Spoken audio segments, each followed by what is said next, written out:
great players. They have a great organization. And you tell them one thing.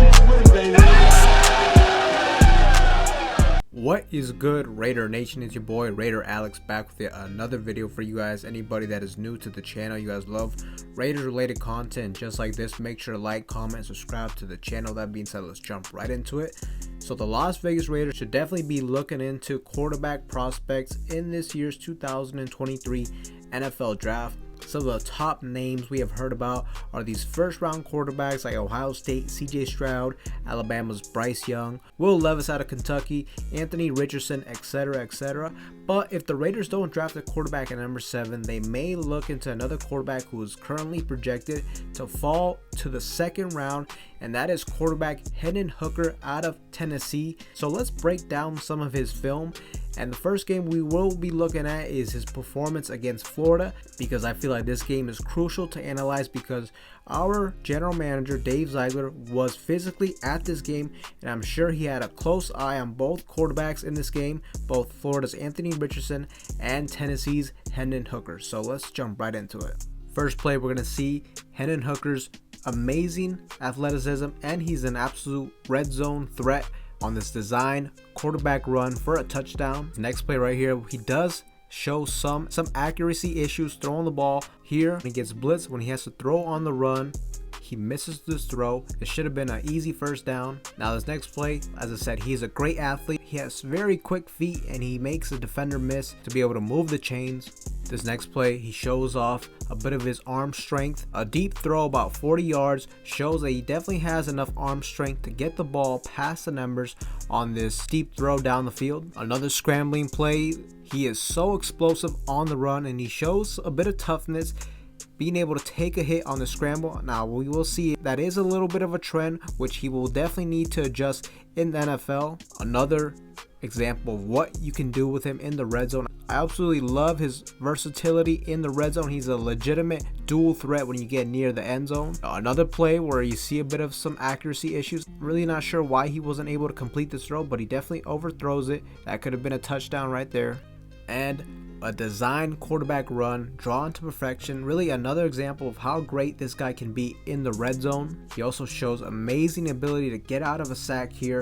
An absolutely crazy run. It goes about 40 yards down the field. Most quarterbacks, that's going to be a sack, a loss of yards, but he makes something out of nothing. And on this next play again, very mobile, very athletic, can run for the first down.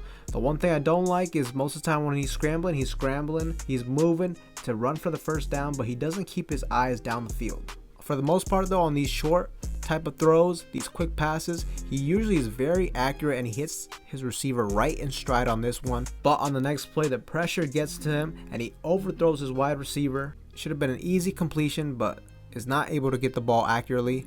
Another example of how explosive he can be, running for another first down. And on this next play, another example of some accuracy issues though. He does throw it behind the wide receiver. This next play is against Georgia. The pressure gets to him. The pocket isn't very clean, but once again, the pressure forces him to miss a throw. Hendon Hooker overthrows this pass and it should have been a touchdown throw. I would like to see his accuracy be a bit more consistent, especially throwing the ball down the field. But on this next play, he shows what he can do sometimes throwing the ball deep. He throws an absolute beautiful pass against Alabama for a touchdown, hits his receiver right in stride. But in the same game, he has a chance to do it once again, but he overthrows the pass. His wide receiver clearly has a step on the Alabama defensive back, but he's not able to get the ball there.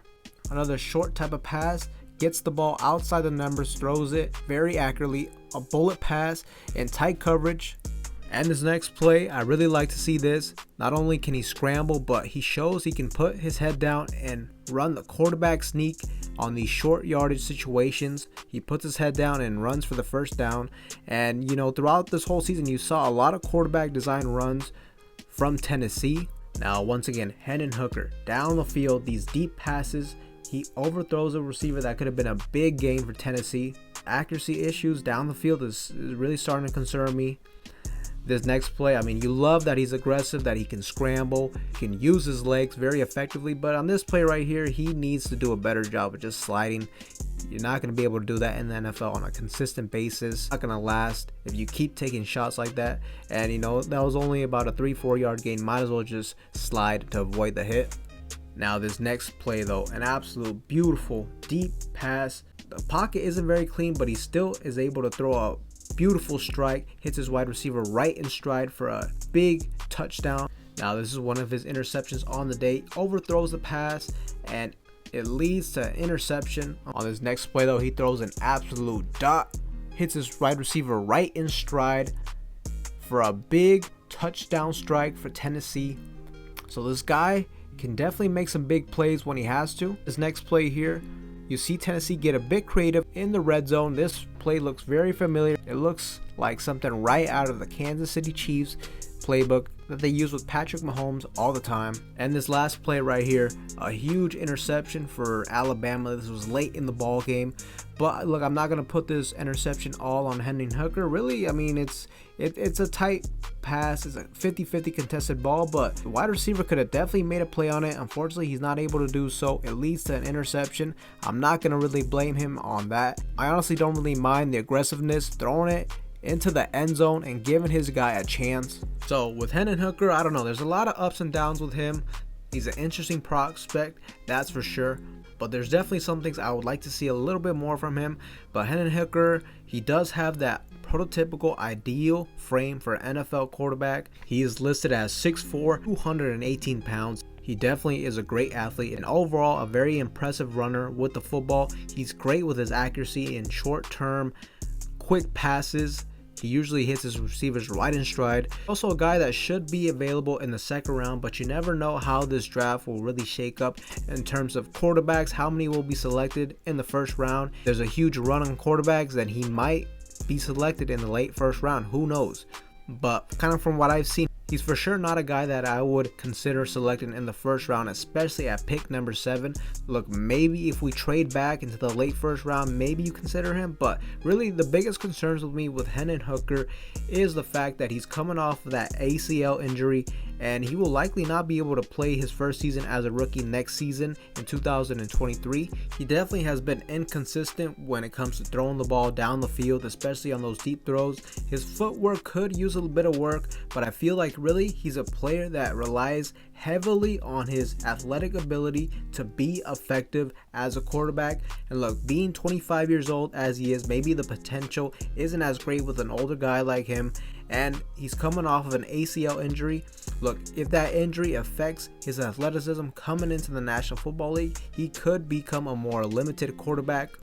Also, when he runs, he's not like a CJ Stroud that runs but always keeps his eyes down the field. They're running, looking for a deep pass down the field. Usually when he runs, he's going and relying solely on his legs. Also, when he's running the ball, he definitely needs to learn how to avoid those big hits. I didn't see him sliding very many times or getting out of bounds. And look, you love that in certain situations where you have to get a first down, but on a consistent basis, if he does that on the NFL, he could get injured. And as I said, I think this guy will definitely rely heavily on his athletic ability to be effective in the National Football League. So he needs to be more cautious when running the football. And overall with Hendon Hooker, I think another factor is I don't know how much time our coach Josh McDaniels and general manager Dave Ziegler think they have, how big of a leash they have under Mark Davis. Look, if they feel like their jobs may be on the line, then more than likely I don't think they're going to want to draft the quarterback who more than likely won't get any serious playing time until the 2024 season. And not only that, even when he gets on the field, it'll probably take him some time to develop and to fully grasp the Josh McDaniels offense. This offense is definitely a lot more complex than what he was running with Tennessee, but Hendon Hooker would be a good plan B in case all the other top quarterbacks are unattainable in this year's draft in the first round. Look, but I'm still the thought process that if we are going to go for a top receiver in the first, second round, I'd rather just try to see what it would take to trade up to get CJ Stroud. To me, he's the best quarterback in this whole draft, and he could really be special in the National Football League. And Hendon Hooker would essentially just require way more time to seriously impact this roster, and it'll take him some time to fully grasp Josh McDaniels' offensive system. But Raider Nation, I want to get your guys' feedback. Let me know in the comment section down below. What do you guys think of Hendon Hooker? Is he a guy you would like to draft in the second round? Let me know. But with that being said, Raider Nation, that's all I have for you guys in today's video. Anybody that is new to the channel, you guys love Raiders related content just like this, make sure to like, comment, subscribe to the channel. With that being said, I will see you guys in the next one.